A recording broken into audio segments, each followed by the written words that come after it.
What's up, everybody? Welcome to Nintendo Pow Block for November 3rd, 2017. I can't believe it's November already. I'm one of your hosts, Corey Deering, and alongside me, as always, that retro code, Edward Varnell. Yatta! Hey, everybody. Welcome to Nintendo Power Block. Yes. Ed, I'm so excited. You know why? Yes. We have a guest for the first time since, E3. Hey. Our guest is Trey Johnson. Yay! Trey Johnson from Nintendomain podcast. How you guys doing? I'm glad to be here. Good. So super good to have you. I know. Okay, I love the Dragon Warrior poster. I'm just seeing it and I love him.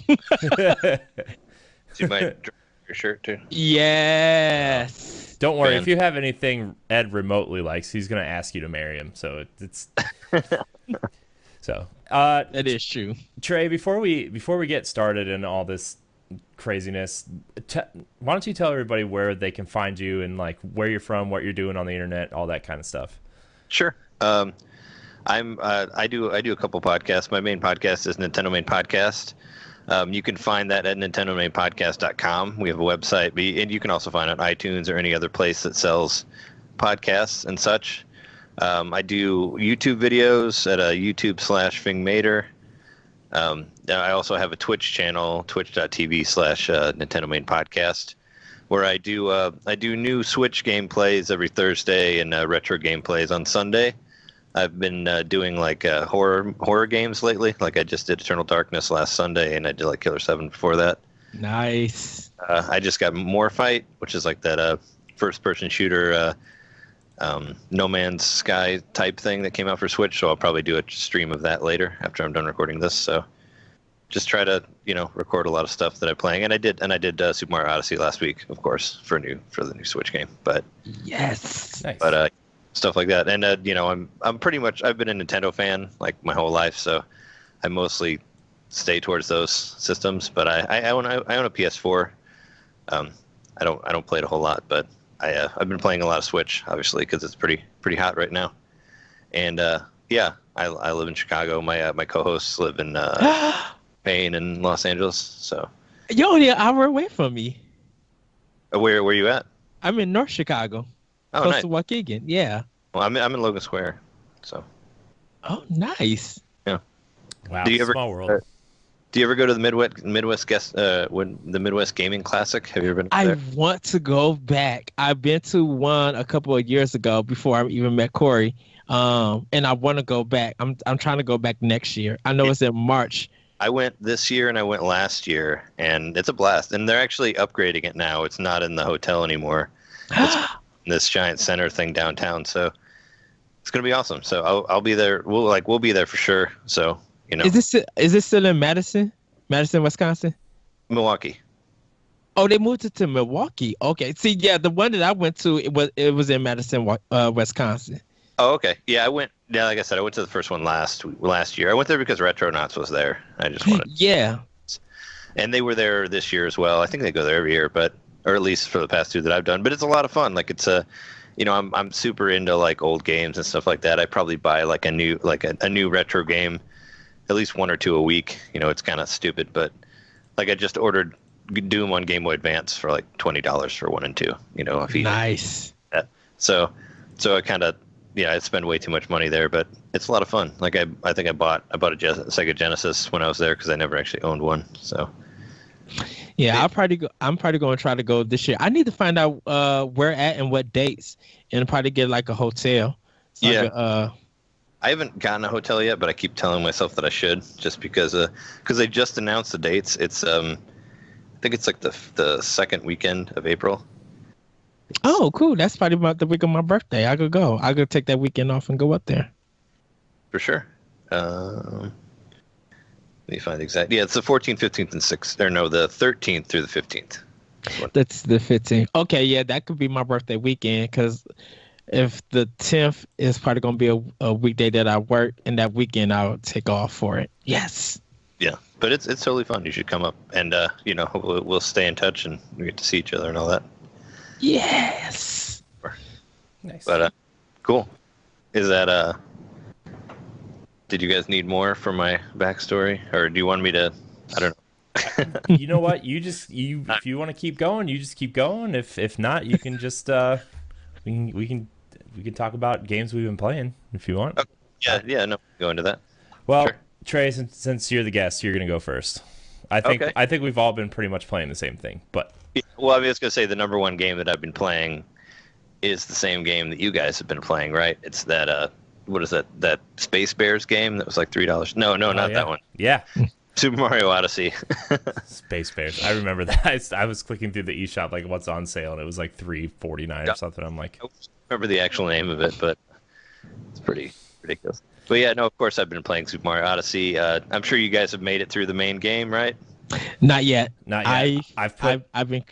Oh, sorry. Oh, go ahead, Corey. Oh, I was just gonna say, like, I've been like really thoroughly going through. I just got to Bowser's Kingdom, and like, so like that I'm there now. But it's just like I've been thoroughly going through all these stages, trying to get everything that I possibly can without trying too hard. And it's just like these worlds just keep going and going and going. And the more you do, the more the stage opens up, and it's just like. I can't believe like how intricate and dense these stages are.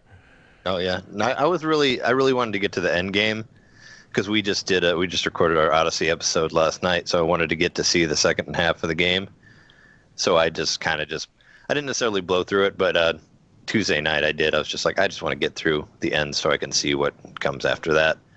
But I think I'm around like 300 something on my moon count. I was going to ask you where you guys were at for that.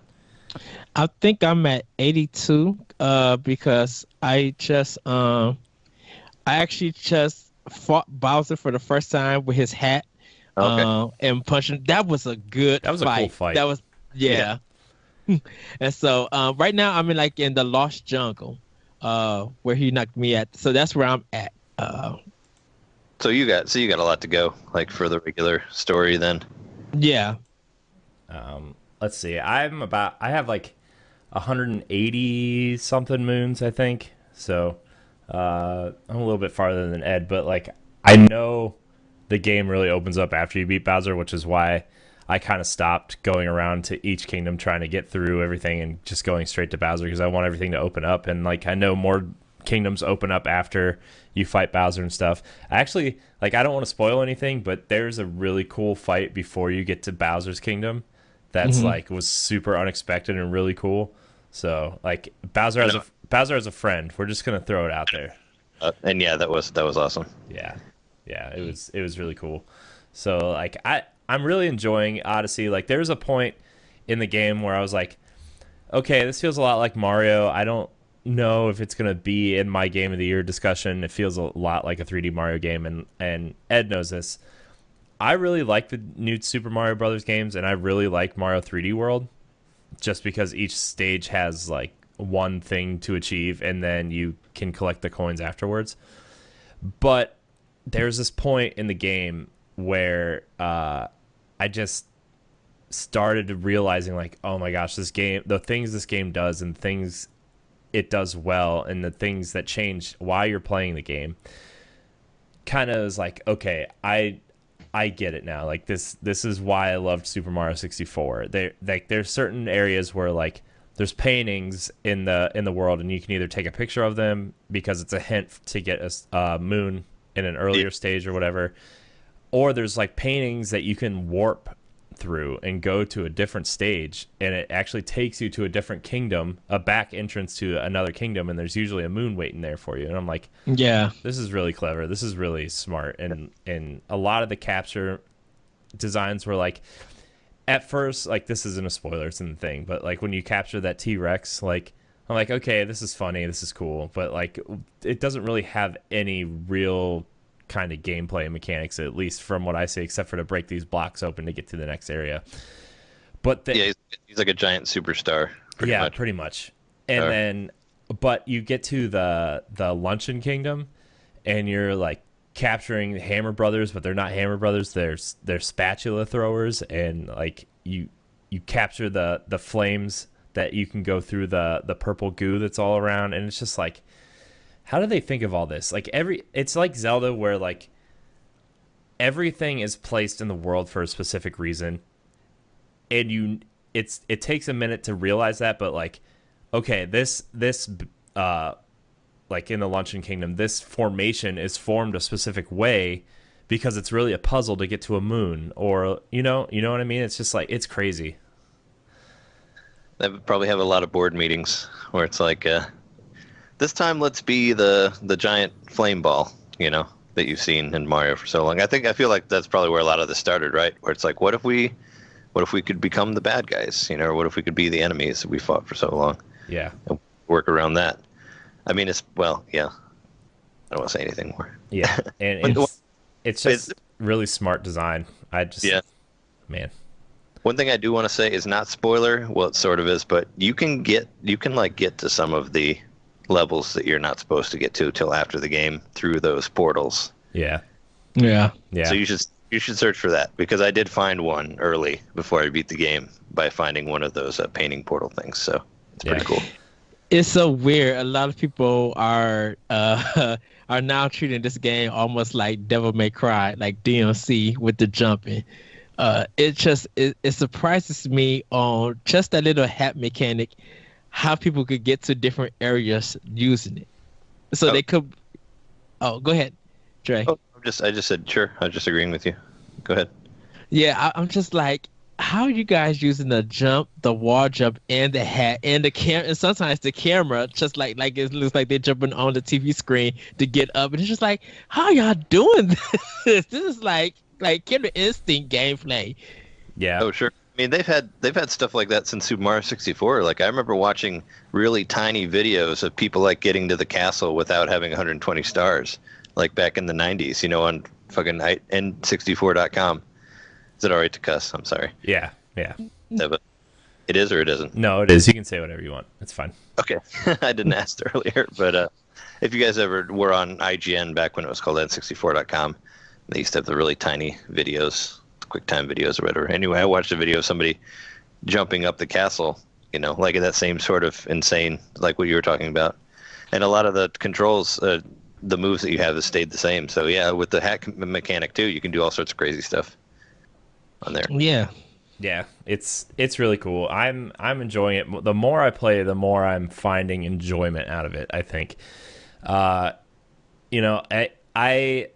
wasn't sure how I was going to feel about Mario, because like ever since I was like a little, like Mario's always been about, get from point A to point B, even Mario 64 to the extent, right? Because like you go in and you choose the star that you want to go after, and you go in and then it resets you when you get out, and for me, like that's Mario. And I felt different about Breath of the Wild, because Zelda is about exploration and testing out things and learning the environment and stuff, and solving the puzzles with the items that you have, right? And then you go to Mario, where they kind of open it up like that, and I know Galaxy was like this to some extent, but like opening it up to the point where it's almost like Zelda, and you can go wherever you want, test out your theories, and kind of try to attempt to get these moons that you're not supposed to get yet, is like it felt overwhelming in a different way than Zelda did when I started it.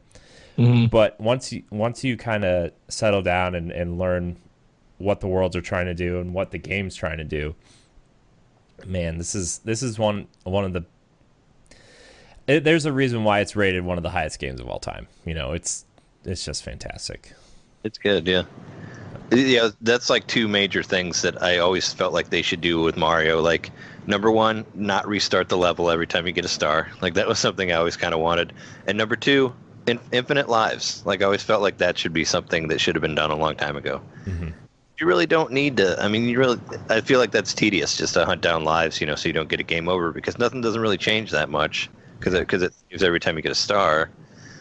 So I know some people are mad about it, like not having lives, but I'm not. I mean, I'm like, it makes sense. Like it's for those type of games, you really shouldn't have a certain amount of lives. Yeah. And to be fair, it's like if you have live, like the live thing was just such a dumb thing for you to like reset your thing. Because like if you lose 3 lives, you get the game over screen, and then you have to reload the game. And it's just this dumb, nonsensical thing, And I think the coin penalty was the smarter way to do it. And it's just like 10 coins, whatever. You can find that in like 5 seconds. Exactly. Yeah, you normally find, like, even if you're stuck on one part that you keep dying on, like there's a particular thing that I couldn't do, but I would still at least get like 20 coins every time. Mm-hmm. Does anything happen if you run out of coins? Have you guys ever done that? Like where you're out of coins and you die? I haven't. No, I haven't tried it, but like at this point, it would take me forever. It would take me forever to lose all those coins anyway. So I'm like, yeah, I'll probably look it up on YouTube at some point. But I times like in a row. Yeah, because that never happened to me. Like where I completely ran out of coins. So I'm sure it does something maybe, but I didn't really want to see, I guess, or lose all those coins because you need them, especially later in the game. Yeah. It probably stays at 0, and then it just restarts you where you at. You just go on about. I think that's what it does. Because you really really suck. Yeah. Yeah, because I don't think they said it has a game over screen to it, and no one has mentioned about a game over screen for it. Yeah, I think someone did something like that where they like lost all their coins to see what would happen. Like GameSpot or something did it, and I didn't watch the video. Obviously, I don't know what happened, but there are videos out there that show you what happens. But sure, yeah.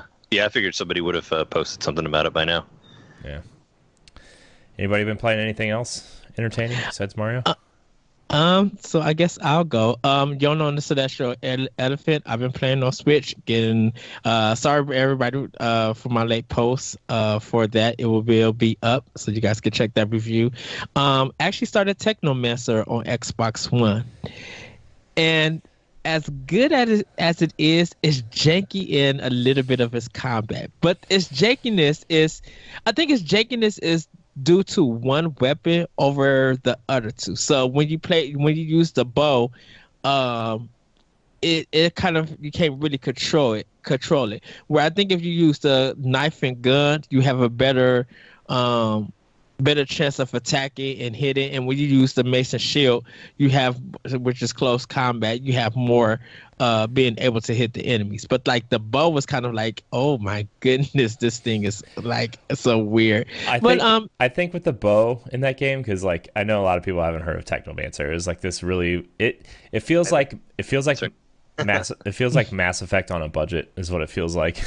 And I feel like with that bow combat, they wanted to be somewhat acrobatic, and like they just didn't have the budget to like do the animations or whatever. Yeah, so like it just feels janky. But yeah, but it seems like a good C-rated game, like a good budget title. So I'm not mad at that. Played a little bit of Wolfenstein 2 on PS4.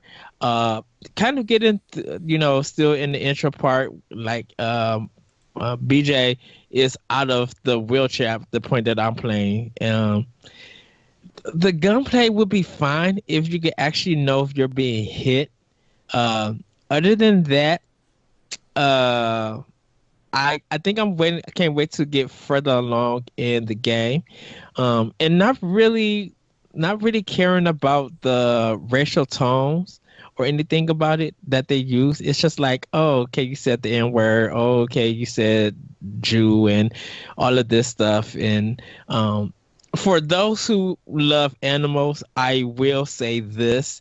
There is a scene in the beginning that deals with BJ's past, and you really have a choice. You really don't have a choice on what you're going to do because something happens to you, but you do have to take an animal out. I won't say what animal it is, but you do have to take it out, and it's going to be up to you if you want to kill it or not, depending on where you're going to be hitting it at. So just be aware of that, because they don't show it, but you do hear it. And some people who like really care for animals might be affected by that if they're planning on playing Wolfenstein 2. But other than that, Gears of War 4, Halo 5, Fire Emblem Warriors, Mario and Rabbids Kingdom Battle, and then about to jump back into Final Fantasy 12, The Zodiac Age, and start working on that. That's my future plan. And finishing Halo 5. I'm halfway done with that. Ed, has anybody ever told you try to play way too many games at the same time? Everybody asks me on how do I have the time to play it. Sometimes I want to play a bunch of stuff at once. It's hard to dedicate to one thing. Ed just doesn't sleep. He just takes naps periodically, and true. It'll be like we'll be recording. Like Sundays are our busy recording day because we usually record Arsenal X and World 1-1, and then sometimes we record Power Block, sometimes not, depending on if Jesse's available or not. And like Ed'll have to be at work at 6:00 in the morning, and it'll be like 1:30, and he'll be like, "No, I'm gonna go play some games before I go to bed." And it's like you have to be up in 3 hours. Why wouldn't you just go to bed now? He's like, "Meh, I'll take a nap later." Yeah. If you get hours, you can do it, right? It's true. I'm like, dude, if I don't go to bed at like before midnight, I'm just gonna be dead the next day. True. Yeah. Because I got the Evil Within too, and I was going to be like, I need to start this, even though it's 1:30 in the morning. I'll just go to bed. Yeah. How was Yono?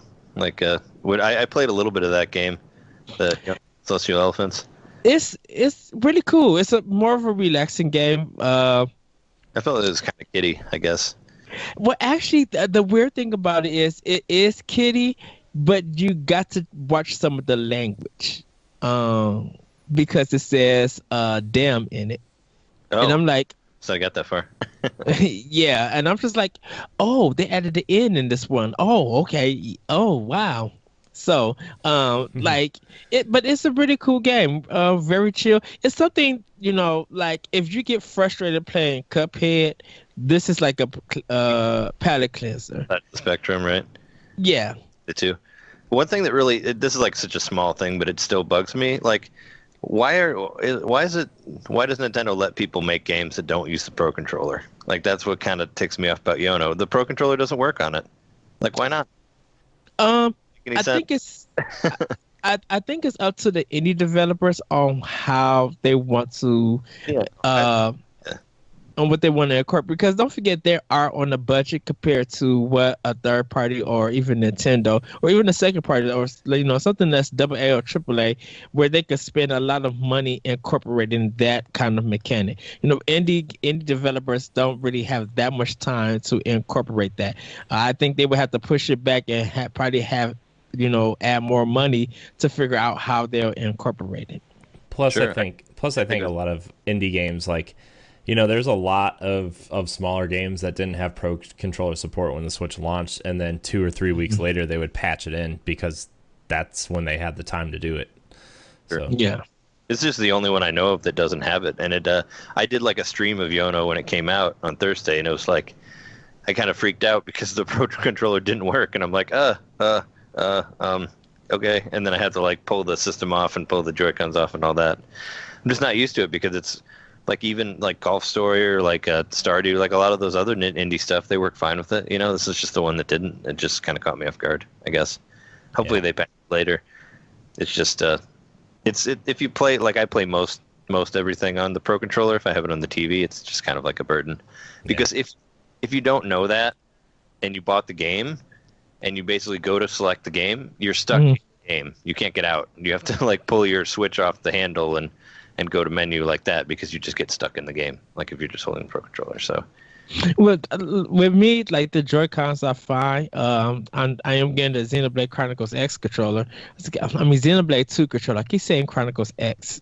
I'm getting the Xenoblade controller, Pro Controller, but I play everything pretty much with the Joy-Con and the grip. I'm like, and that feels good to me. I just like to keep it on the system because I do, for like handheld versus TV and all that. Mm-hmm. I keep it in the charger whenever I play it on the TV, and just kind of like a convenience thing, I guess. What is the Xenoblade Chronicles 2 controller that you're getting? It's awesome. It's amazing. Ed thinks it's ugly, but I think it's amazing. It's got pink grips, and it's got like these light green markings on it, and it's I think it's the same like clear black casing, but they just have the pink handles and the X on the front, like the clear green X on the front. In the last Direct, it was on there, but yeah. Yeah, only reason why I find it in that manner not ugly, well, yeah, ugly, is because I want it white. It looks like the stuff that's on that controller don't represent the colors that's actually in Xenoblade. Like I would love a white with a red X on it, or a blue X or something like that to match the colors of what Xenoblade 2 has. If you look at the box and stuff, there's not really that much pink or green in it. So it looks like Napoleon ice cream colors instead of instead of what the colors are for like Xenoblade. Like it's like if you look at it, you'd be like, yeah, you kind of just switched the Splatoon controller and threw an X on it in a way. Yeah, right. No, I just pulled it up and I'm like, yeah, that doesn't look.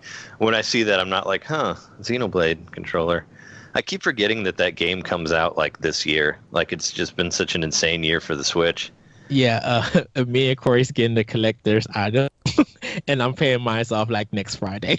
Yeah, I paid off my Amazon store card so I could buy this collector's edition because like I have a lot of games pre-ordered and I'm trying to like I went through Amazon, like I told the story last week on how the GameStop guy was kind of like a, for lack of better terms, kind of a dick. So I canceled a lot of my pre-orders there because I don't like dealing with that guy because he's just rude, and it's just like I went through Amazon and was like, okay, this is what I'm gonna get, this is what I'm gonna hold off on, and my birthday and Christmas and Hanukkah are all coming up, and so like my wife's been asking me what I want for those three things. I'm like, oh well, Rhyme is coming out like a week before my birthday, so I'll ask for that for my birthday, and Batman Telltale game is going to be pretty cheap, so I'll ask her for that. And then, my parents are already asking me what I want. I'm like, Xbox One X. No, I'm just kidding. But like I gave them a list of Switch games that I would like to have. So like I'm kind of balancing all of this right now, So. I really cannot wait for Rhyme. I beat it on PS4 to do a review for it. But I want to play this game just in handheld with headphones. Like the soundtrack to Rhyme, I don't know if you played it, Trey, but if you think of getting it for a Switch, really play it with headphones. Like literally listen to the music because it is phenomenal. Like the soundtrack is. I actually contacted the creator of the music and just really told him I'm like, thank you for the soundtrack. Not only did your music make this game, I think besides with the music in Odyssey and Breath of the Wild and any other games, I told him, I'm like, you might have the best the best music for an indie game ever made for 2017. Like Rhyme is up there. That makes me want to play it even more because I love video game soundtracks, and a lot of most indie games have like really great soundtracks, so makes me really excited to check it out. Just so you guys know, Rhyme's getting delayed a week because they don't want it to come out on the same day as Skyrim, so they delayed it. They delayed it a week. Oh, that's fine. Which I know a lot of people are really excited for Skyrim on Switch. Yeah, no, I've talked to people who aren't, who bought their Switch just to play Skyrim. So, yeah. Well, I would buy Rhyme instead of Skyrim if it came out on the same day. That's what I plan. I'm not planning to get Skyrim because I own it like on PS3 and only got like an hour of enjoyment out of it. I'm just like, no, this is not. No, if they would bring Witcher 3 to Switch, oh goodness, then yes, I would definitely buy Witcher 3 that game for would Switch. never I know the possibility of AAAs on Switch is growing and growing, like third party stuff, but dude, The Witcher is so big. That would be bigger than what WWE is trying to put on Switch, But you know what? But I'm fine if they could just make it digital. I would get it. If they made Witcher 3 just digital, I would download it. I would literally be like, yeah, I'm on Amazon getting the 256 or a 2 terabyte card or something, like an SD card, because I would love to have Witcher 3 on Switch. Oh, man. Everybody knows this. The franchise I want on Switch the most is Tomb Raider. I really want Tomb Raider. I don't care if it's a port of the 360 version. I just want Tomb Raider. Corey, don't do it. Don't make me happy. don't don't give me that face, because I literally would be at GameStop pre-ordering both versions. If they did a 2-pack or just Rise of the Tomb Raider, I'm like, I need to pay $60 down right now. I need this. Yeah. Yeah. So. Yeah, I played the first one on PS3. It's pretty cool. Like a PlayStation thing, so I played it through that. I still think Rise of the Tomb Raider is the best game on Xbox One right now, hands down. So because that's the only game I could think of in there, aside from ones that are on every other system. Yeah. Well, I guess Cuphead. They have that. Yeah, I haven't played Cuphead yet though, so I still reserve the right to say Rise of the Tomb Raider is the best game on Xbox. Sure. Well, I mean, they're completely different games. Yeah, I do want to play Cuphead though. But I agree with you, Corey. Rise is like the best. Oh, it's so good. Okay, why don't we dive into some of these news bits before we get into our question block? There's a couple things. I kind of want to keep them short just because there's not really a whole lot to talk about. Well, there is, but we're saving it for Sunday's show because we have a bunch of question block questions we haven't gotten to. So the first bit of news bit is, I know Ed's going to have a lot to say about this. EA is in, quote, no rush to make more Switch games due to the financials of FIFA not doing so well on Switch. So, you guys play FIFA on Switch? I did. I loved it. I thought it was great. But it has the modes that I like. So, I mean, it doesn't... I know that it was like this crappier version of the PS4 and Xbox One version. Like, there's no... story mode, there's no like my player mode or whatever, but it's a solid portable version of FIFA, and I think people were disappointed that it didn't give you everything. So yeah. And okay, so of course this is the normal EA stuff. I mean, they're gonna still put Fee out, I think, because that's the next one that's gonna come out from EA's in a lot of big trouble anyway. So I'm not mad at them not putting no games out for Switch. What I am mad about though is that you didn't even send a lot of stores FIFA for Switch for it to even sell. I know, I had to pre-order it. I didn't tell the story, but like outside of the pre-orders that GameStop got, they didn't get any extra copies of FIFA for Switch, and they said that like nobody was in there looking for it for Switch, and it was sad, because everybody wants the quote full version, and it's just like, well, this is the bad thing. Didn't nobody buy it on any other system? Well, I think a lot of people bought FIFA. Oh no, I still got copies from the first at my job and other places. Well, it sells a lot better in Europe than here.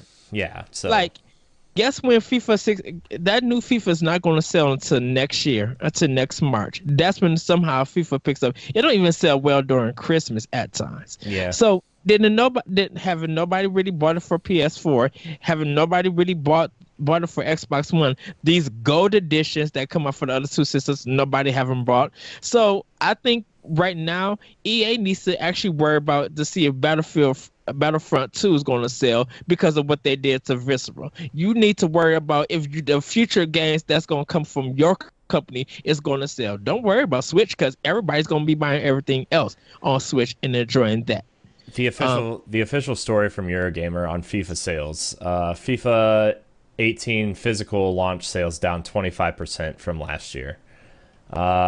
A lot of people are buying last year's version, it seems like, in Europe, just because it's essentially the same thing, and the servers are up for 3 years after, So the European sales chart, FIFA did sell the best in October, in September, followed by Destiny 2, Forza 3, GTA 5, NBA 2K. So I'm just basing this off the European equivalent to MPD, but I mean, in a region where FIFA should be selling the best and it's down 25%, and it's still coming out on 360 and PS3 over there too. So it's not like, that 25% can be contributed to, transferring consoles or whatever, not putting it out. Right.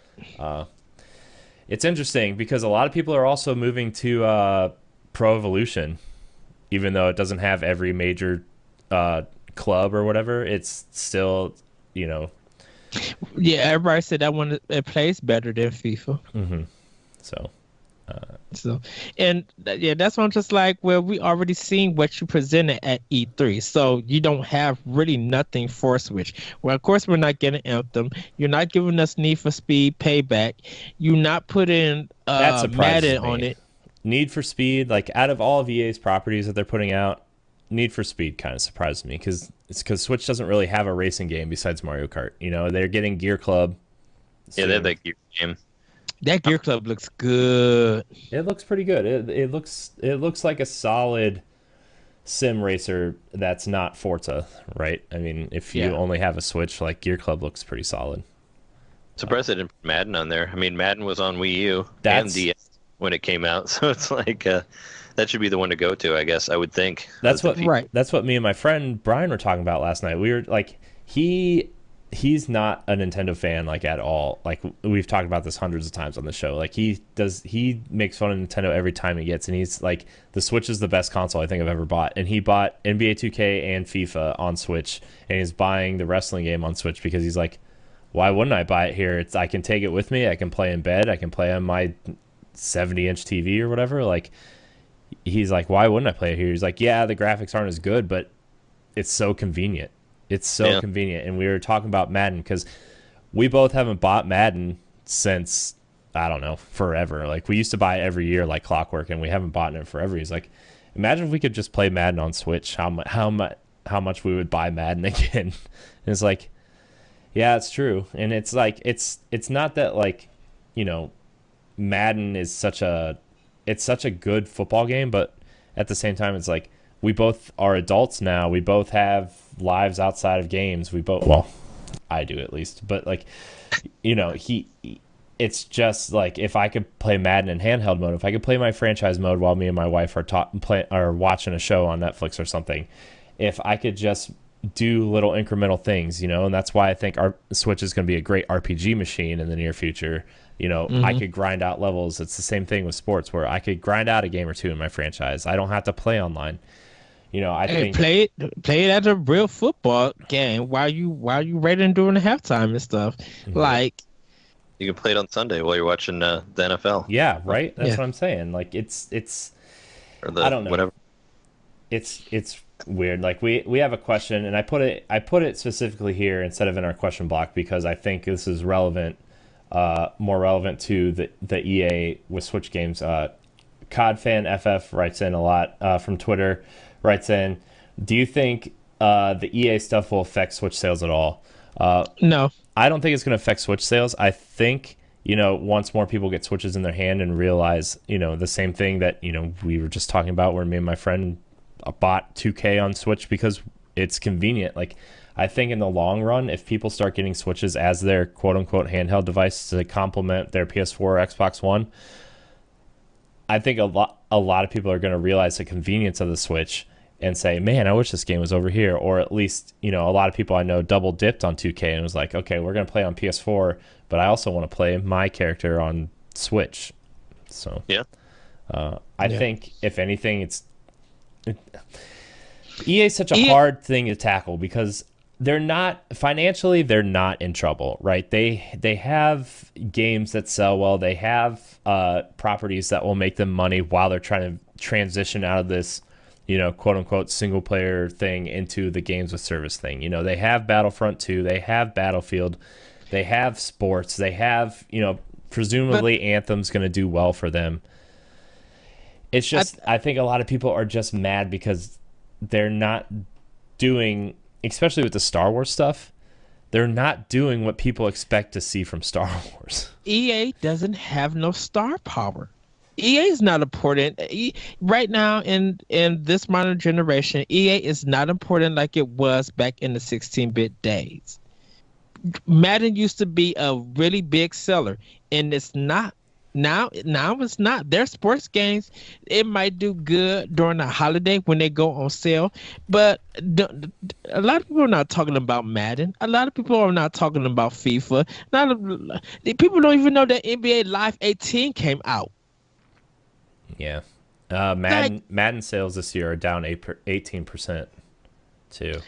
And the thing with EA is that, okay, yeah, your loot box thing, the visceral closing, it's just like, what are you doing as a business? Because from the outside, everybody's seeing that you're destroying yourself as a business. They're just Okay, they're in this weird transitional period that they they need to have something, and they're just in this weird transitional period nobody really likes, and it's just hard from a business perspective to say, okay, we have all these IP and we have all these properties that would make sense in a single player setting, but it's the same thing it's the same problem everybody has that a lot of people don't want to admit because it's bad for marketing and stuff, where like games are, cheaper than ever as they sell, like $60. I remember buying Tony Hawk 3 for Nintendo 64 for $90. Games are $60, right? They're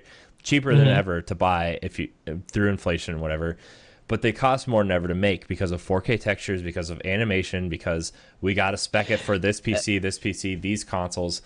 And EA has just come out and said, look, we need to use Frostbite on everything because we can transfer assets, we can move things around easier. It's easier to adapt one system from this game to this system to another game, and we need money from these loot boxes that we're selling to fund the games that you're going to buy. And but this single is the player games don't but do see, that. this is the problem. You're marketing a game that's not interesting to nobody. Guess what? We want to see real life gameplay. You could talk about Frostbite all you want to, and the first thing that comes about Frostbite is, look what it did to Mass Effect Andromeda. Yeah, I mean, they put that game. It went from a 5-year development or 4-year development cycle to a 18-month turnaround because they had to move all their assets to Frostbite. And it sucks because now look at Mass Effect. Mass Effect is one of my favorite franchises of all time, and now we're not going to get another one because of for better or worse, a decision that EA made to have all their games run on Frostbite. And let's even go back to E3. You did a whole little thing for announcing EA and Star Wars. How you had all these studios working on everything. Yeah, you didn't show no gameplay. That was very weird.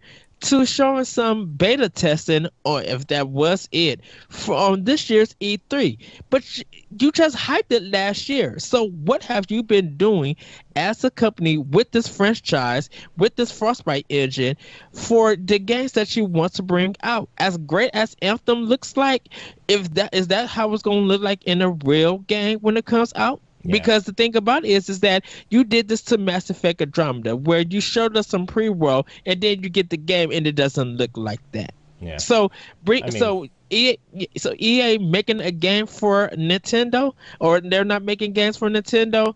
A lot of people are not worried about that. Guess what? No. We're hyped to play Doom and Wolfenstein. Yeah, I mean, I think Bethesda is taking over that role that EA is abandoning, right? They're giving us amazing single-player stories that play well, and, they're taking a lot of risks. Even, I mean, they have their money makers, right, in Skyrim and Fallout, and those are their big heavy hitters. But then they're giving us cool experiments like Doom and Dishonored and Prey and Wolfenstein. Like, they're giving us these cool little experiments. Evil Within 2, it's such a niche product, and they're still putting it out sequel, which is good because, Bethesda had this thing lingering over them for a while too. Where with the Creators Club on PC and stuff. And I know we'll probably get more into this on Arsenal X, so I don't want to spend too much longer on this subject. But like, Bethesda's doing a good job of taking the risks and really seeing them pay off because they're delivering a quality product that people want to play, and capitalizing on their awesome marketing campaign with the Wolfenstein. But Bethesda was able to get their products in a Nintendo Direct, and look at the results of everybody's reaction to see that Wolfenstein 2 was going to come to Switch. I know. That was the most thing talked about in that whole Direct for almost a week. I know. When did if EA was able to do that with FIFA, to have a continued discussion and get more of their games in a Nintendo Direct, and we were just all hyped for it, then EA would see better sales. But EA doesn't do marketing or think that way. Yeah, I don't know. Maybe things will change when Nintendo gets their online infrastructure up and they can sell loot boxes and stuff, maybe it'll change then. But I mean, we'll just save that conversation for when it happens. So Perhaps. yeah. No, you're don't do loot boxes. Yeah, please don't do loot boxes. Oh my gosh, like I get it. Like loot boxes are there, and I've admittedly bought loot boxes for Overwatch and Destiny a couple times, but like it's just an epidemic now. But anyways, next story. These ones will be a little bit quicker, I think, hopefully. But gosh, we love not talking about EA. Especially on 3 other shows that I edited this week, where on all those other shows we just had the same conversation. So Super Mario Odyssey is the fastest selling Mario game in North America and Europe, and has increased sales in Japan by 4 times the amount of Switches they've sold in previous weeks. So congratulations to Nintendo on delivering another hit in Super Mario Odyssey. We talked a lot about it at the top of the show. Amazing game. Definitely going to be a lot of people's game of the year, surprisingly, over Zelda. I still think Zelda is going to be my game of the year, but it is for me. It's great to see. Like, it sold 2 million copies in 3 days. Like, I'm still struggling to wrap my head around how Nintendo really turned the ship around from the negativity of the Wii U to the positivity of the Switch. They just made the controller portable. That's what they did. Yeah. Basically. I mean, that's basically what they did. Yeah, you can play. They basically did what a Wii U's biggest strength was, and made it like where you don't have to be tethered to the system anymore, which is awesome. I mean, it's what I always wanted. Like, that was always my favorite thing. Like, one of my favorite pieces of tech I've talked about on my show before is the fucking Game Boy player for the GameCube. Like, I love it. I was just talking about the Game Boy player. I just put my GameCube in a box with all my GameCube stuff, and the Game Boy player is still attached to the bottom. And it took me like 20 minutes to find the disc, like the box with the disc in it. Oh, yeah. Oh, that disc. That was like my favorite piece of tech, because when it came out, like every single Game Boy game that had ever been made, you could play on your TV now. Yeah. It was so cool, and that was the last we saw of that. Like, I always loved like playing portable games on the TV and being able to play it portable too. And like, I don't know, like back like when Nintendo started doing the connecting stuff with the Game Boy Advance and all that, like I was like, you know what? One of their future systems is going to be like where you can play the game on the TV and then you can detach it and then play it wherever and bring it back. Like, I was thinking about, I didn't think about it being like the Switch with the dock and all that, but I felt like that was going to be the future of Nintendo, and they finally got there, and I love that. That's awesome. Like, that's how it, that's like pure gaming bliss, I guess, for me, is that play wherever you want and you can put it on the TV, like, super easy, and I love it. I ran into a guy, I work at a bar, like, and I dressed as Super Mario, or as like a Super Mario Odyssey costume for Halloween, and some guy was like, he's like, I love the Switch. It's what people need right now. That's what he said. So I agree with him. It is. That you can take wherever and play wherever. I mean, you can only stab so many guys or shoot so many guys so many times, and then you just go play Mario, and it's just like, oh man, I'm just gonna throw my hat and capture this flame and swim through this ocean to see if I can find any moons. It's one of those. Yeah, I'll play for 15 minutes. How in the heck did the 2.5 hours just go? Yeah, well, like that's how it was last night when I was playing Destiny. Like, we got done with the raid, and I was like, okay, I'm gonna hook my Switch up to the TV or whatever. I'm like, I'm only gonna stay over here for like another hour. 3 hours went by. I'm like, holy crap! How did I not see this much time went by? That literally is Breath of the Wild. You play for a good hour and didn't realize that you explored like maybe only 5% of the map, and then another 2.5 hours pass, and you did another maybe 10%, and you just keep finding stuff. I mean, Breath of the Wild, do very much, where you just get sucked in. You're like, oh wait, it's 5 in the morning. What have I been doing? Yeah. I put so much time into Breath of the Wild. I started a new profile because I wanted to start from the beginning again, but I didn't want to erase my old save. It's old save for when the Champions Battle DLC comes out, and I just started again. I'm like, man, this game just opens up so awesome, where you just walk out of this cave and it's like, here you go. Like, yeah, do whatever. Go do whatever you want. And people, like I said, are still finding new things in that game. It's like there's obviously a ramp that goes down to the right here, but you can go left if you want to. Wouldn't recommend it, but go on. Here's your stick. The wall there. Like when I played, I'm just gonna go straight up the wall and fight those guys up there. Yeah. Oh man, I love Zelda so much. All right, our next story.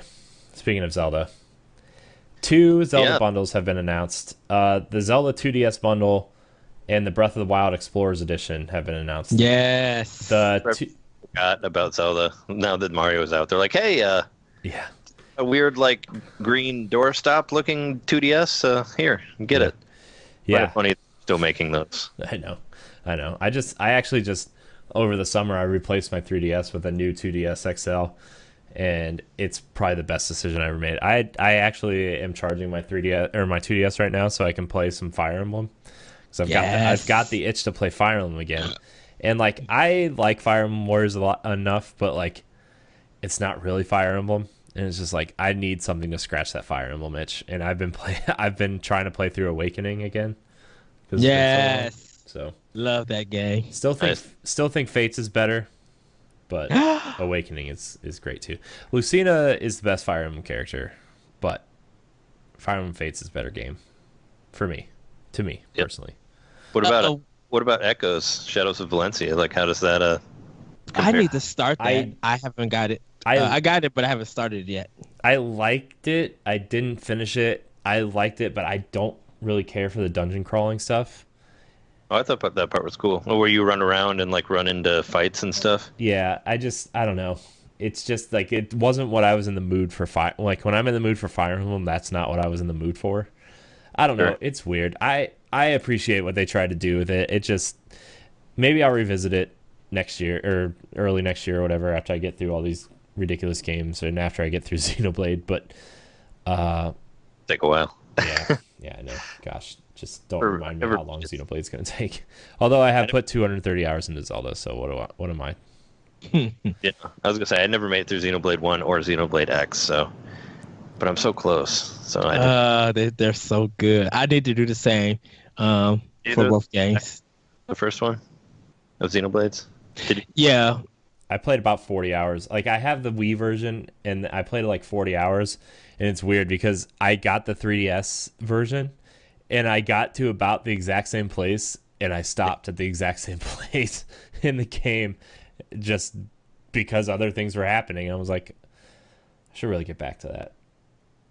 But yeah, I was hoping to finish at least one of them before Xenoblade Chronicles 2 comes out. But I got really far at X and I just got stuck. Like it got really, really hard. Like I think I was like almost at the end part. But it costs a lot to like buy new scales and all that, and I put like 120 hours into it, and I kind of just hit a wall big time. I got stuck on a boss and couldn't afford to buy bigger scales and all that, so I just kind of faded away from it. But I really want to finish it before the new one comes out. Yeah, I would like to, but I gotta do all these Switch games. I gotta finish Odyssey. I gotta play Doom again. I gotta at least try Skyrim. I promised people I would try Skyrim. I don't know. Have you played any of the Elder Scrolls stuff? I played Oblivion for about 6 hours, and I played about 2 hours of Skyrim, and I've restarted Skyrim like 4 or 5 times, and I just can't do it. Yeah, no, I hear you.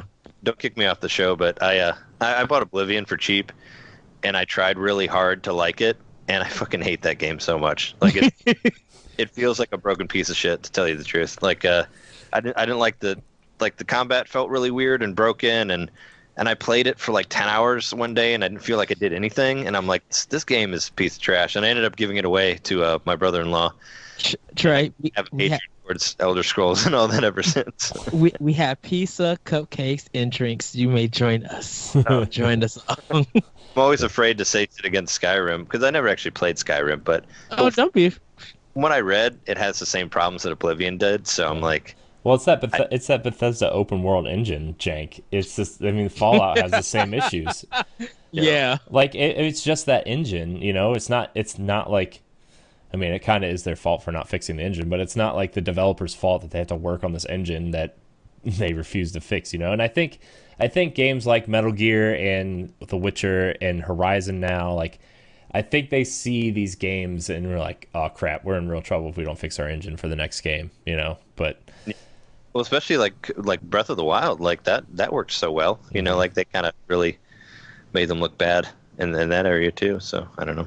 yeah, But I'm not really. I have no desire to get Skyrim for the Switch. I mean, I love my Switch, but I'm just gonna pass on that one because it's just unless it gets really really cheap and I'll try it again. But yeah, Oblivion really killed me. Like I got so angry at that game. Once again, we have pizza, cupcakes, and drinks. pizza. I Enjoy. really want pizza. Like I said, I'm always afraid to trash it because some people like it, but I don't know. Oh shoot! I trashed Grand Theft Auto 5. Oh my gosh, just yeah, that Rockstar article you wrote like a year ago was just like it's probably like our highest viewed article, and like people start just like angry. I'm like, people are allowed to have their opinions. That's why we started Nerds Gone Rogue, was because like we want a place where people feel comfortable having their opinions. Like for me on the NGR proper is like Matt and Moose both love Dark Souls and Bloodborne, and like I like Bloodborne, but I don't really care for Dark Souls just because like I feel the same way about Dark Souls that I do about Skyrim. It's just like it's so open, and there's a lot of things that like I've seen on the internet where things just happen because the engine is broken or whatever, and like the combat's kind of weird, and I don't know. I just never really got in those games. But I appreciate their opinion, and you know, it's Yeah.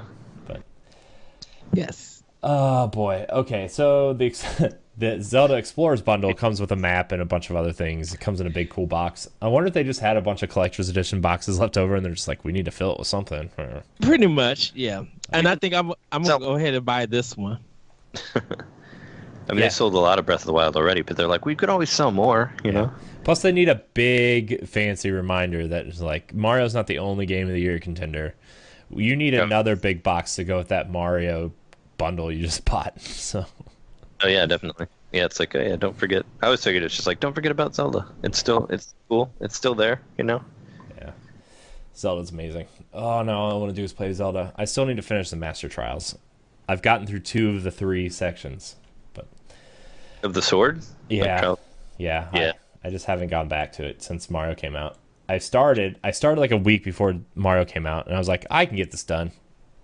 No, it's too hard. Yeah, it's hard. I couldn't finish it either. But okay, we're going to get into our question block. This is where you can email us at nintendopowblock@gmail.com. Look for our Facebook comic thread on a lot of our Facebook groups, or tweet at us at NGR Radio Podcast to leave a question. Our first question comes from Dylan Vanderwerker. Shout out to Solar Friends YouTube page. They do a lot of cool Let's Plays and stuff. He says, thoughts on the new Ultra Sun, Ultra Moon Rainbow Rocket?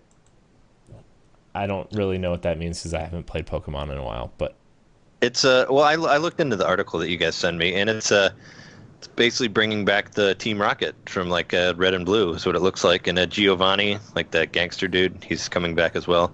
It also looks like they're bringing back a lot of legendaries that you can catch.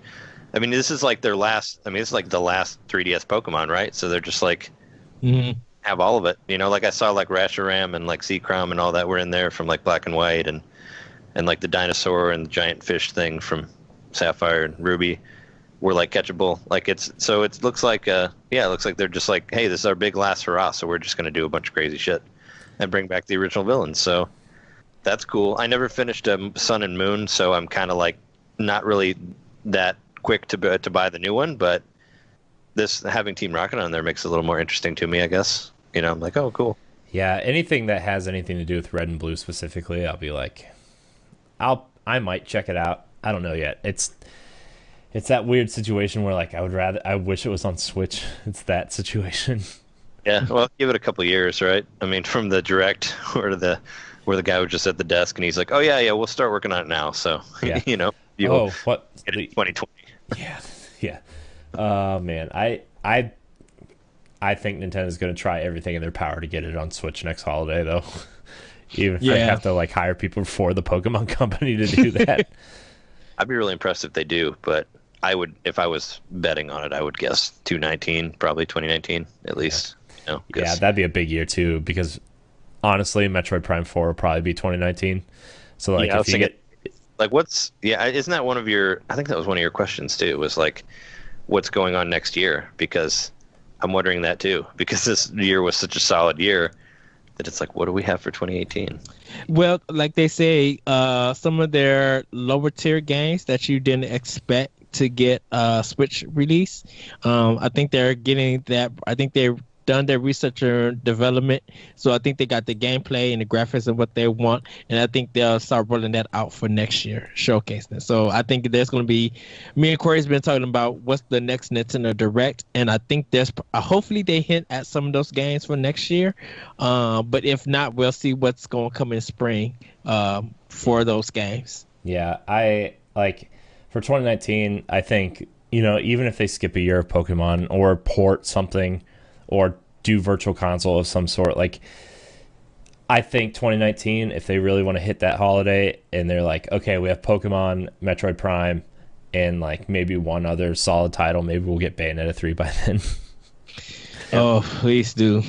But our next question comes from Megan Green. It's kind of already we're already on the topic. Now that 2017 is almost over in terms of gaming on Switch, besides Xenoblade Chronicles 2, of course, do you think Nintendo can carry their momentum into 2018? Do you think we'll get more Game of the Year contenders like Zelda and Mario in one year? Yeah. Yes. If Metroid Prime 4 comes out, right? Yeah. Plus, like, I think like they've already confirmed Fire Emblem's coming out next year, like a proper Fire Emblem, and that to me is always a Game of the Year. It's always in the discussion, at least. Sure. I think Nintendo will. I don't think those games will be it. I think Nintendo probably has something and is looking for another game that's going to change the industry, that's going to change the genre. I mean, if they could give that to us again for 2018, Microsoft and Sony need to be worried for me personally, and I think they can give us a Game of the Year contender for it, because after the Xbox One X and PUBG, okay, Crackdown 3, really? Is that strong enough for next year? I don't think so. I mean, they've got Sea of Thieves and State of Decay still, too. Well, But, yeah. I mean, not like those are big sellers, but those are, I would put like State of Decay and Sea of Thieves on a level where like, okay, Nintendo next year, trying to hype us up for some Q1, Q2 games. I think, it would be comparable to like Yoshi and Kirby, the Kirby game coming out next spring. Yeah, we do have. I forgot about those. So like I have a list. Feel like they always have something under their hat, like whenever they do their next direct, which will probably be at the beginning of next year, is what I would guess, like maybe like February or something, because they have to show. I'm sure they have stuff they've been working on and they haven't told us about. I don't know what it is. Like maybe there's some new IPs. I know there was that interview with Koizumi, like that came out where he said that they had stuff that they haven't unveiled yet. So Yeah. they're very always keep their cards to their chest and all that. And what I always liked about Nintendo is they're like, oh, here's this new game and it'll be out in like 2 months or whatever. Yeah. It's not where like a lot of the PlayStation stuff or Xbox where it's like, hey, there's this new game and it'll be out. I don't know, maybe 3 years. We'll show it every E3 for a while and then. Yeah, like how many more times do we have to see God of War before it's out? Yeah. Like, and we still got to. I still feel like the 3DS is still strong, so they could probably have a Game of the Year contender that would work well, because Link Between Worlds to Game of the Year, and that be out consoles, so that's kind of huge.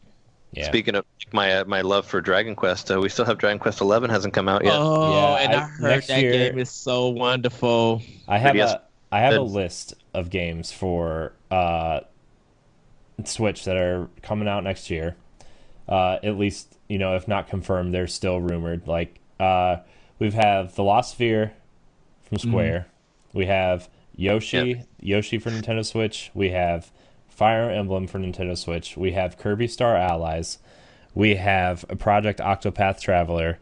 That's what I was going to say. I was like, I can't believe I forgot that one. That's like my Game of the Year for next year. I know. That game is so good. Like, the demo was so good. It's already 2018 Game of the Year right there. People are still playing it. I know. It's so good. Like, I'm a huge old school RPG guy. Like, Final Fantasy VI is like my favorite Final Fantasy. And that reminded me a lot of it, like the way the characters were designed and all that. But it looks so good and it's voice acted and like the story's great. And I feel like they improved the battle system of Bravely Default, and it just worked so well with this game. Yeah. Oh no, it looks great. Like I'm very excited to play that. So Yeah. forgot about next year. We also have Wolfenstein 2 still coming to Switch next year.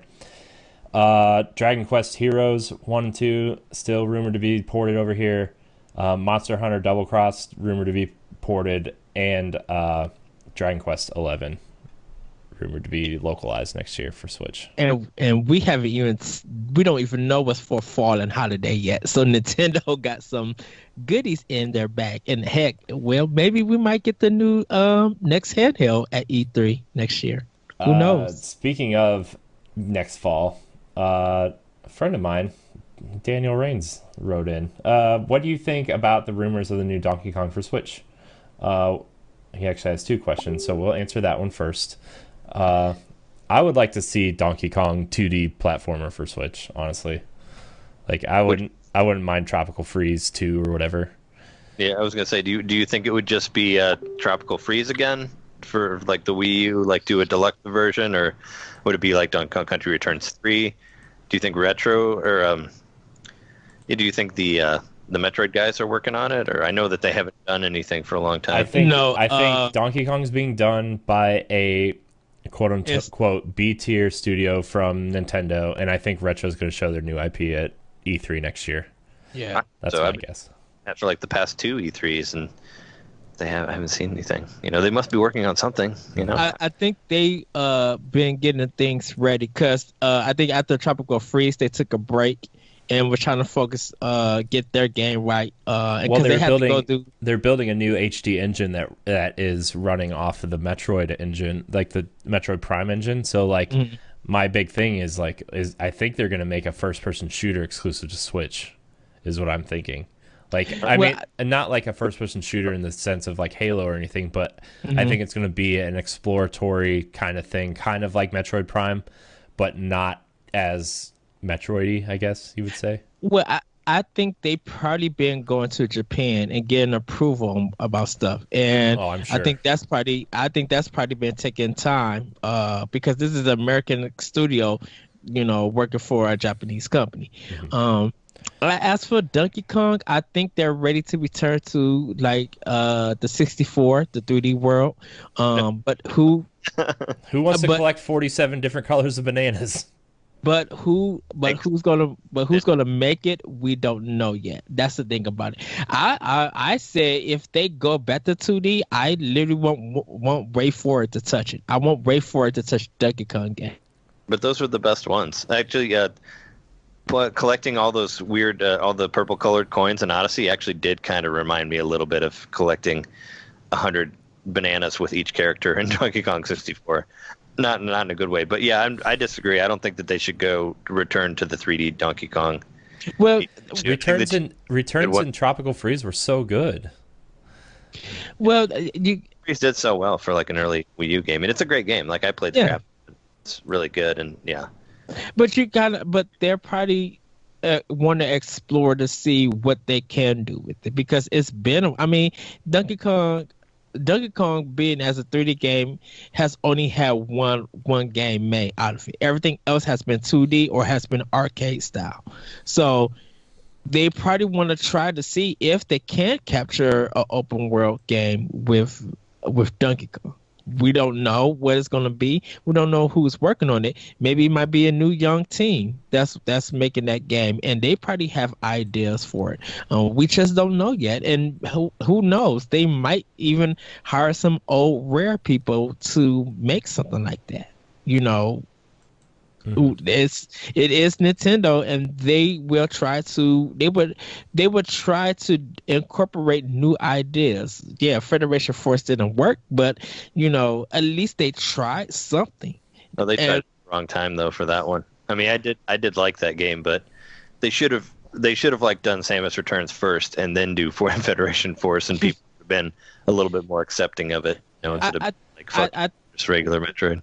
I think the thing about it with the way they did it was fine. I think because Mercury Steam was forgotten after that Castlevania game, and they probably had a lot to prove getting that game ready. And for Nintendo to take a developer who a lot of people just really wrote off and thought that, because I thought Mercury Steam closed after the Castlevania game, that Castlevania 2. To go with Mercury Steam to give us one of the best Metroid games since Metroid Prime. It worked for them. So who knows what Nintendo is willing to do with another company to make a 3D version of Donkey Kong. Donkey Kong 64 2, Game of the Year, 2018. And you never know. It may just be like that. Maybe they look at Knack 2 and made it better. Who knows? Donkey Kong Knack 2. Yeah. You know, or better yet, still the new Super Mario World and do all 4 players. Yeah. Diddy, Donkey, I wonder if they would try something like Mario 3D World with Donkey Kong. Like what? Like Mario 3D World with Donkey Kong? Yeah. Just have that kind of half open, like get from point A to point B, but there's a bunch of stuff. I think that would work really well for Donkey Kong also. But I just love Mario 3D World, and I would do anything for more. I don't care if it's Mario or not. Sure. I mean, they could always re-release that one too. I know people who want them to, who have Switches but didn't get Wii U's, really want to get that re-released as a deluxe edition or whatever. That game is just so perfect that I think Super Mario 3D World just deserves a 10. Like, it's, to me personally, it's one of the best games of all time.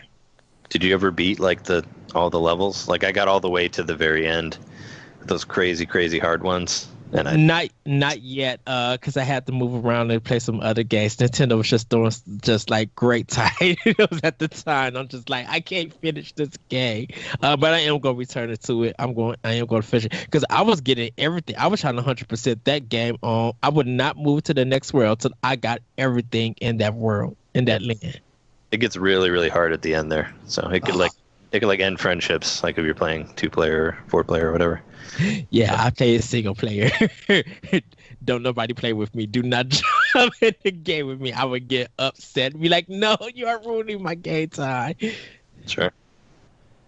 Whoa. What else do you get?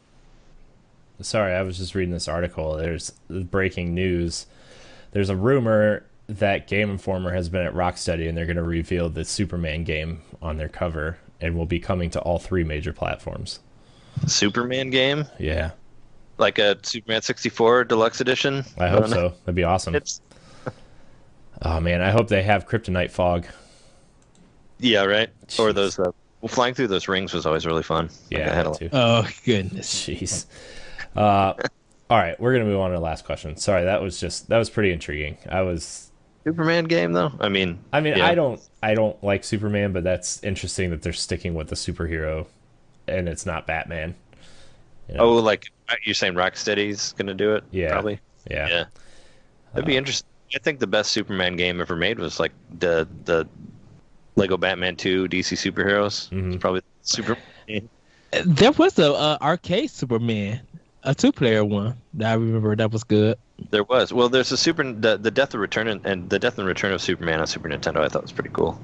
Like if you reading comics in the 90s, which I was. I have the cartridge of that, but I like playing that game. That was fun. You get to play as like Superboy and Steel and Eradicator and all those other different Supermans from that time. Yeah. Nice. Or whatever.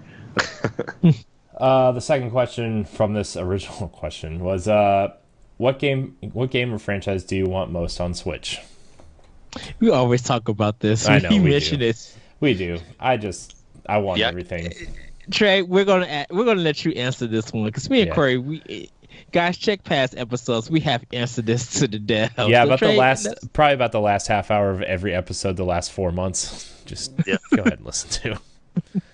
I mean, I'd like Yakuza on there. That's what I'd like. I love those. I thought so too, but it's such a strong game on Sony's platform. But yeah, but I mean, did you know that that Yakuza 1 and 2 HD versions were on Wii U in Japan? Yes, and I'm so mad and jealous. Oh, Nintendo. really? So It is possible. Like they could do Kiwami or whatever the next one's going to be called. Okay, Like, now I love you. Okay, now I love you, and I want you to marry me. Yes, it is. those games. There it is. But no, yeah, I'd love to see the HD version of Yakuza and Yakuza 2 and Yakuza 0 and 6. Put those on there too. Like I would those and those because those are like the reason that I bought a PS4 because I love those games. Yes, and I think those would be if they never brought them to Switch but to Japan, I think those would probably be more imported than any other game. Oh sure, yeah, because it's region free, so you could totally do it. You got to learn Japanese, but if they had the option on there, it'd be really nice. But yeah, I'd like to see stuff like that. I mean, it would be cool if there was some sort of Star Wars thing on there. Like I don't know how good the that new Battlefront game will be, but it would be nice to see a Star Wars game on there that's not like a Lego one. Like I wouldn't mind playing that on Switch. Wasn't that Star Wars one that came on Wii? Wasn't that a good one that people said? What, Which the one? Force Unleashed? I think so. Yeah. I don't know if the Wii version was good. I liked the 360 version. I'd like the Wii version. Like I didn't play the second one, but I really liked the first one on Wii. The first Unleashed. They're actually different because I played both of them. PS3 one and one, and they're different. But the Wii one worked pretty good, like for the motion control. Like I had a lot of fun with it. I played through it and got all the multiple endings and all that, and it had a really cool fighting game on there too, that wasn't in the other versions. Oh, nice. Yeah. So that was like a Street Fighter-ish fighting game that you can do on there. But yeah, it was fun. But that was a long time ago. Apparently, the second one had like a Smash Brothers game on there, but I never played that one. The Wii version? Yeah. Mm-hmm.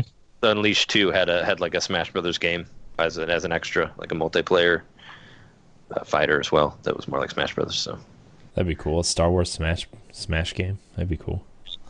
I'd like to see. I mean, I guess there's not really that many Star Wars games aside from like Battlefront, but I miss stuff like Rogue Squadron and like or like the Super Star Wars games I really liked a lot on Super Nintendo. So like, I miss stuff like that. What was the racing pod one on PS1? Star Wars Episode 1 Racer. I have it for Dreamcast. Because there was like a Mario Kart type one. Yeah. But there was also Episode 1 Racer, which is on 64, which is actually a really good game. Like I have that cartridge. It's pretty rad.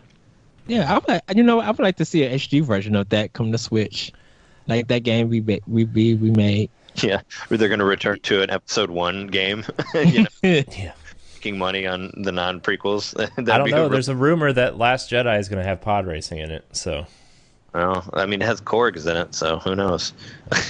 I mean, that. A Porg pod racer, please. Can you just get like 5 Porgs trying to operate a pod racer? Oh wow, that'd be so funny. Yeah, right. It'd be like that scene in Toy Story where Buzz and Woody are trying to drive the truck, and like Slinky is driving, and like they don't know, or they're trying to save Woody, and Buzz and Slinky are driving the truck trying to chase down Woody. It'd be like that, but with Porgs. It'd be awesome. Yeah. Speaking of older games, our last question comes from Mohammed Malik. He's pretty much asking when do you think Virtual Console will come to Switch, and that he loves our shows. Never. I mean, but at this rate, I don't know. I always figured because they did say that the NES Classic and the Super Nintendo Classic were forms of Virtual Console. So yeah. I think they're going to probably roll it out in spring. So I'm going to go with April. I think they're going to roll it out.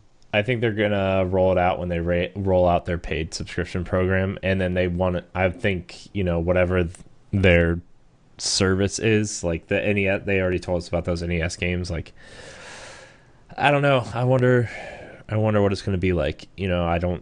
I would rather just buy the games and just have them forever. But if it's going to be like a Netflix service, kind of like Xbox Game Pass or whatever, I don't know. Yeah. Like for me, like Xbox Game Pass works for me because like I don't have the attachment to Xbox like I do Nintendo stuff. Sure.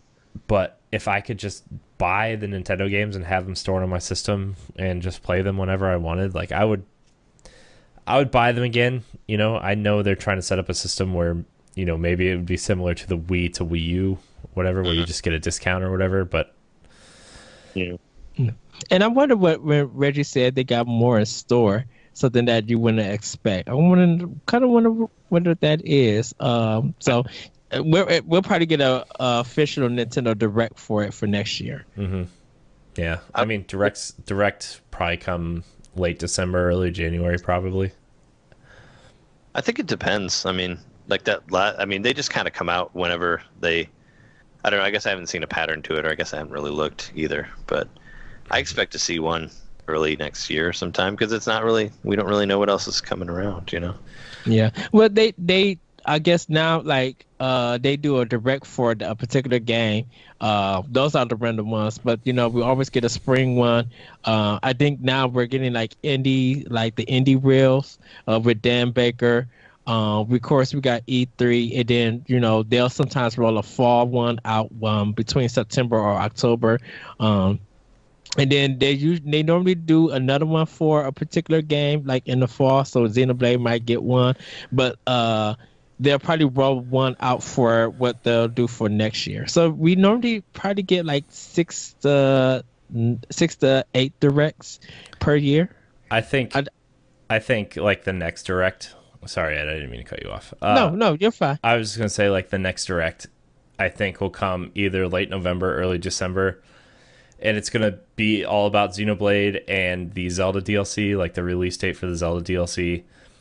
And then at the end of the direct, they'll go through and be like, here's what we have planned in store for early next year. And there'll be teases. And then, maybe we'll get one in January for the spring release dates, Yeah, I wouldn't be surprised if they did a Xenoblade 2 one, like just focused on that. Mm-hmm. Maybe with a little bit of well, I guess if it's just one, it'll just be that. But yeah, I don't know. I don't know if we'll see one before the end of the year. I mean, we have to see something about the DLC, right? Yeah. See, so maybe they will do a little thing for that, but you can never really tell with them. They're very Don't worry, as soon as the show publishes or as soon as we're done recording, there'll be a notification on Twitter or Facebook that says Nintendo Direct on blah blah Monday for whatever. Yeah, that always happens to me and Corey. We'll be like, dang it, they announced a Nintendo Direct and we just got done. Yeah, it's the curse of the podcast is what I call it, like where it just happens like right after you're done recording. It's like, wait, what? I didn't know. Are they? I think they moved it to Wednesdays now for the direct. Has it been like on Wednesdays now? They've been doing a lot of directs? They're all over the place. I mean, I think they're like anywhere between Tuesday and Thursdays. Yeah, and they can be like 10 in the morning or like 2 in the afternoon, or I feel like it changes depending on whatever, Because that Animal Crossing one was what, on a Tuesday? So I think so. I thought it was Wednesday. Was it? Or no, was it? Yeah, it was a Wednesday. Oh. It was Tuesday. You're right. It was the Tuesday when they did it. Yeah, it was Tuesday because we recorded on Monday and said we would talk about the Animal Crossing stuff on Friday because our show posted right after the Animal Crossing stuff. So we were like, okay, we'll talk about the Animal Crossing stuff on Friday. So yeah. So they did like a reaction video thing to it on Tuesday. One of my co-hosts was in Chicago, so we did that. But yeah. Well, that's all of our questions. Remember, you can email the show at nintendopowerblock@gmail.com. Send us your questions for us to answer. We usually like to stack them up and then read them all at once. So, maybe we'll do one in a week or two, another question block, whatever. But Trey, thank you so much for joining us. Why don't you remind everybody where they can find you? It's been a pleasure to be on your show, and thank you very much for having me again. It was nice to come out, and hope I didn't rant too much about my Nintendo love and all that, but sometimes I get a little carried away. You know what? This has been one of our shortest shows in a while. Exactly. So yeah, no, I understand that. Yeah, that like one thing can end up being like even like one news story can be an hour, like depending on what how you talk about it. But yeah, I'm on Nintendomain podcast. I also have a podcast with my girlfriend called the Honey Darling Show, where we talk about TV and movie stuff. We just did an episode about the last 3 episodes of Star Trek Discovery, so you can find that. And we have a Blade Runner one coming up soon. And you can find all of this at nintendomainpodcast.com. There's links to that show and the Nintendo show. And you can find me on YouTube, youtube.com/fingmater, and you can find me on Twitch, Twitch TV/Nintendomain Podcast. And you can email me at nintendomainpodcast@gmail.com. Pretty much just search for Nintendomain Podcast and you'll find everything on Google. It's pretty much it. But yeah. It's pretty much the easiest way to do it. Google. Find this. So, Ed, where can we find you? You guys can find me on Twitter at that retro code. You can hear my podcast, Optional Opinion, on SoundCloud, iTunes, Google Play. I'm getting ready to do an episode of Street Fighter versus Mortal Kombat, talk about the history of those two games and how they are right now. So you can check that out. You can also listen to Arsenal X and Nintendo Power Block here on NGR Radio. You can also check out The Moment at ScrummageFrost.com, how I talk about old video games and how they apply to my life.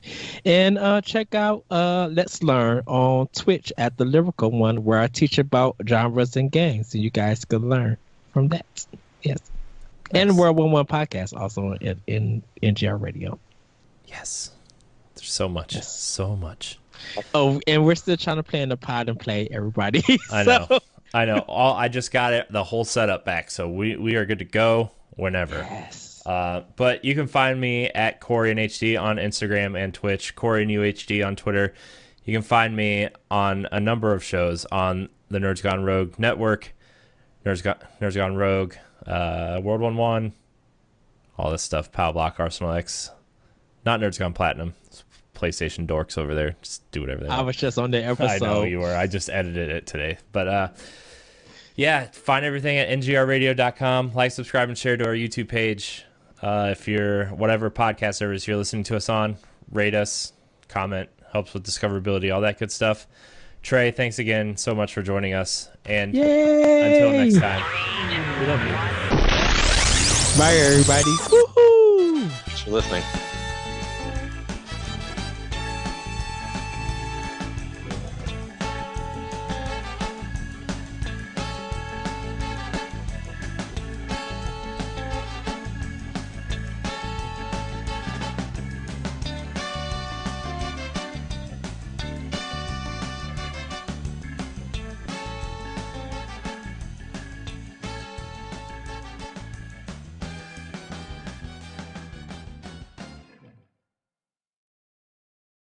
That stuff make it sound better. Yeah, I used to do that until we started doing until you started doing like five podcasts, right? How many do we have now, Ed? Like, not including our personal ones, just for... without our personal ones, we have let's see, we got Nerds Gone Platinum, Nerds Gone Platinum, Power Nerds Block, Gone Rogue, Power Arsenal Block, X. Arsenal X, and World 1-1. So we have 5. Oh, okay. And then, like, we partner with a couple people to promote their stuff. So we have, like, the Brew Review and Mad Independent Flats. You know, Fathers of the Grind. We're trying to do some more stuff with them, and cool. It's wild. Yeah. No, I haven't really. I guess I've never really guessed on anybody else's podcast. We're still fairly new to it, I guess. But yeah, I just wanted to reach out to the community and see what I could find. You know, try to get some people on. And you guys, I'd like to have you guys on next week if you're available. What day? We normally record on Wednesday. Is that like a bad day? But we could. I mean, I'm fairly flexible. If we wanted to move it to an earlier time or something. Well, I know Corey can't do Wednesdays. I could do Wednesdays. I have no problem. I can try to alter my schedule next week just because, like, Wednesday is usually like Destiny raid night for my clan, but like there's no reason to do anything anymore. So like, right. I mean, last night I went over to Brian's house and we did one raid because I still need the boots for my warlock, even though I've run the raid like 30 times already, and I can't get the boots. Another boot story because I couldn't get them in Iron Banner either. And after we raided, we tried to get a second raid going, but a lot of people just got off it. So I played Mario Odyssey for 4 hours. So it's just like, yeah, that's what you should be doing. Yeah. I have not played Destiny, but I would rather play Mario Odyssey. Yeah, I'm not really into those types of games, I guess. Yeah, I mean, I love Destiny. Just I like it as like a social thing, but like I told Ed and I posted in our Facebook group earlier today, like I've put probably 120 hours into Destiny already, and it's like probably not even going to be in my game of the year conversation. We probably got to wait for whatever, like the new new update is or whatever, right? Isn't that pretty much how that works? Like whatever DLC they add to it to make it Yeah, Well, interesting again. we'll see. We'll, because I finished the main game and put it away. It's in the box. I was just like, yep, I'm done with this. I heard that was like the tutorial though, is the main game, and then you get into the real stuff after yeah, that. I mean that's pretty much it. Pretty much, yeah. But I mean, like, I get it. That game is not for everybody. I'm just not a huge fan of playing online. Like I'm more of a single player guy.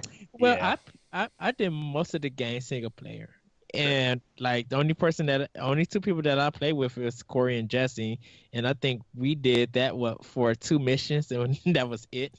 And we just was so tired that we all went to bed. Well, you and I recorded like what 9 or 10 things that day, and had another day of recording because Ed came and visited me probably 2 months a month and a half ago now. Yeah. And we decided to do a bunch of like live recordings like together, and we did like the Super Nintendo unboxing, we did Super Nintendo like Star Fox 2 Let's Play together and stuff, and it was like 2:00 in the morning, and we were just like dead tired from shooting stuff all day. Yeah. Oh, that was a good time though. So fun. Can't wait till next year. It's gonna be so fun. But yeah, I think I posted in the Facebook group today so far my game, like my top 5 or 6 games this year so far, and I mean I still need to play AC and Wolfenstein, but I don't know if those would be like, you know. I started Wolfenstein. You don't like it? It's not that I don't like it. I think it just feels quite unfair. It's too hard. Not as in too hard, but there's no indicator. I think I heard there's a lot of UI issues, and like a lot of like they don't tell you if you're getting hit, and they don't tell you when a grenade's coming in. Like simple things that a lot of modern shooters do. Yeah. Oh yeah. Like when when you get hit, like the screen doesn't turn red or shake or anything. Right. There's no sound effects, so you're shooting and nothing is responding to your body. When you get health packs, because they start you off at 50, because I'm playing on normal. If you are over 50, it actually starts counting down, and you go back to 50. So they have multiple health packs laying around, and you can pick them up, but then you go right back to 50. And then if they hit you, your whole 50 is gone, and that's it. Oh, weird. Yeah. The thing is, like, I was watching Giant Bomb's Quick Look the other day on Wolfenstein 2, and they said like the whole thing is you need to dual wield, you need to keep moving, and you need to find armor packs, not health packs, because armor doesn't go down, but your health does. So I don't know. They've made a lot of interesting decisions, but yeah, I'm going to play it on super easy and just run through the story. I'm interested to see how it looks on the Switch, because it looks pretty big from what I've seen. Like not like can't necessarily handle that, but I don't know. I mean, the Doom, they just released the storage required for Doom if you're downloading it, and it's only 13.4 gigs. Oh, did they? Because I checked on, and it wasn't on there. Like it showed it available on the shop, but not the Yeah, I like this was just posted on Nintendo Life about 3 minutes ago. Okay, yeah, because I've been checking. Like I checked last night, and yeah. Is it for preload too, or they probably haven't done that yet? I don't know. No, not yet. Skyrim's available for preload already. Oh yeah. Yeah. Doom is 13.4 gigs for the single player and 9 gigs for the multiplayer. Okay, I thought it was going to be like 30 gigs. Yeah. That's what I was thinking. Like 30 gigs for the multiplayer, like alone. Yeah. Yeah. I'm super interested to see how these two games run on Switch. And I'm pretty much just going. I think when I buy Doom, I'm just going to pretty much just have the single player, because I'm like I really don't need the multiplayer. Yeah, I have Doom for PS4. I played through most of it, but I never did the multiplayer because I don't have fucking PlayStation Plus, and I don't really care to get it. So it's like I never did that. Yeah, I have it for one. And I just got to beat the game. It kind of gets very repetitive. Like it loses spark like after the second level. I'm just like, okay, if this is all what this is, I get it, and I like you guys don't really do anything too interesting, but I'm gonna get it for Switch because I want more games, third-party games to come to Switch. I thought it was super interesting. I mean, I don't really like modern first-person shooters, so it basically scratched the itch that I wanted, because it was more like the old school stuff. I think it was. I think because Titanfall 2 has spoiled me because it like in that game the guns feel good and things are changing. So there's different mechanics. The story is kind of funny, but it's like really cool. And I think working with the Titan just mixes things up. Like in a game where you gotta constantly move, um, all the guns in that game are useful. So moving, jumping around, wall jumping, sniping, like all of that feels good, and it's a nice balance and flow to it. So you don't really have to study much unless you want to just be like an action hero and do some very choreographed fights, with your movement. And I think something like Wolfenstein 2 and like Doom, it's just like you understand it, but you're not doing more. It's just like you duck and hide or you die. Well, I mean, that's what that game is, though. I mean, that's what they were trying to do, was to capture the spirit of Doom, which didn't even have a jump button in the original PC game. So I kind of like that they were going back to that, because I got tired of games where you just hide in a corner and get all your life back, and it's all I don't know, like Call of Duty was bored the fuck out of me, so it's just like it was nice to see something like that come back, and I liked I don't know, I liked it. I didn't really find much of it boring. And I mean, I like that you could find the old levels too from the original Doom. Yeah. It was like it was just like a really good change of pace for a first-person shooter, to be honest with you. Yeah. Like, I don't play a lot of those games because, like I said, a lot of them bore me, I guess. But I love the Doom one because I was a huge Doom fan when I was a kid. And it's really brought it back nicely. And I'm excited to be able to play it on the go. So yeah, it'll be cool. And it looks fine from what I've seen. I mean, I don't mind it being 30 frames and all that. But I wish it wasn't $60 because, like, when I bought Doom, I bought it for $20 when it was on sale at GameStop for PS4. So it's like, yeah, gonna double dip it on it, I guess. And I'm doing it for the same reason, to support third-party games, and because I love Doom and I want it, I want it to be portable. Yeah. I mean, I just Doom 1 and 2 for Game Boy Advance just for the fuck of it. So yeah, I Doom Advance. What a crazy game that was. That's okay. I got this. One of my co-hosts, he was just at the Portland Retro Gaming Expo, and he got me Doom for Super Nintendo and 32X while he was there. So I got the red cartridge, which is pretty cool. Nice. Cool. Yeah. So I Doom stuff. I think to me, I hope it sells at least 500,000 copies, or at least 200,000 copies for Doom. I think for it to be successful, it needs to sell. Like, I think, a lot of people, like a lot of the hardcore Switch owners are going to buy it just because they want third-party games on Switch. Mm-hmm. And I think the portability adds a really good factor. Like, that game would be awesome just to take on the go. I wouldn't be, like, I don't think it's going to sell this many, but I also wouldn't be surprised if it sold close to 1 million. Just because Doom is so good and there's so many Switches out there, and it's I mean, all three of us are planning on getting it, right? Yeah. So that's a sign. Yeah. Right. That's I don't know. Yeah. And like 3 of my co-hosts for my podcast, they're all getting it as well. So it's like, yeah, there's 7 right there. A lot of people who aren't getting, We're changing the world one podcast at a time. Well, it's fine if it does it. All of us are. I don't know. It's kind of interesting because I kind of want to see how people rush out to get Call of Duty tomorrow and how many people rush out to get Doom. Oh, that comes out tomorrow, doesn't it? Call of Duty. Yeah. I didn't even know there was a new one coming out. Yeah, World War II is out tomorrow. So, we just actually got our copies in for work. So I kind of want to see how that does. And because I don't know if reviews are out yet. I don't know if reviews have dropped or anything. But I kind of just want to see, like, if you guys are getting a Call of Duty, how many of you Switch owners are going out to get Doom, or how many of who own Doom but still got a Switch going to double dip and get that game for Switch? Yeah. Yeah, I'm double dipping, but most of my friends that I know that are getting it didn't get it the first time, so Yeah. Yeah. Yeah, I got it for PlayStation when it first came out, and then I got it on Xbox One when it was like $7 because I was just like, oh, I could play Doom again, and I'd already sold back my PlayStation copy and was like, I beat it.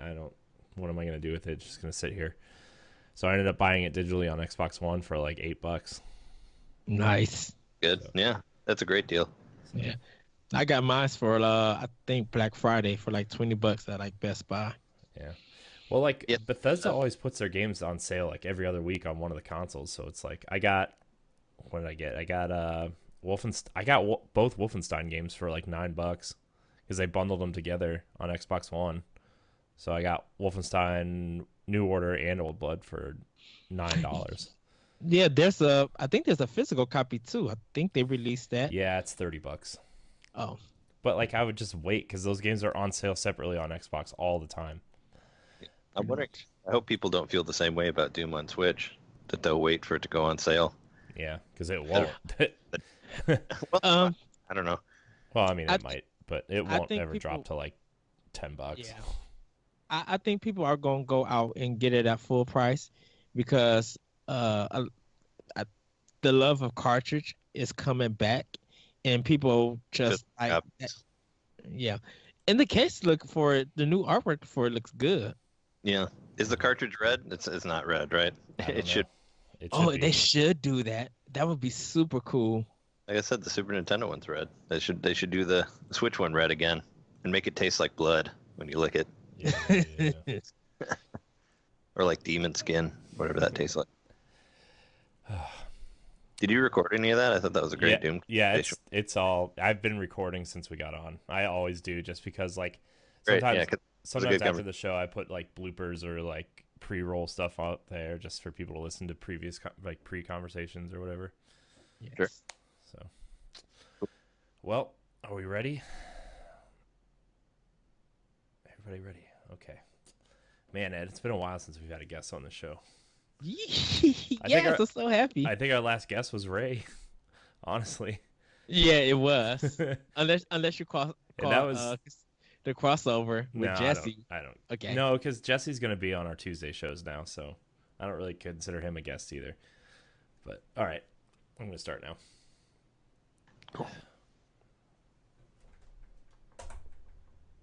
Okay, Like up, okay, or whatever. I'm trying to line myself up because I just noticed I wasn't centered, but that's okay. Okay, here we go.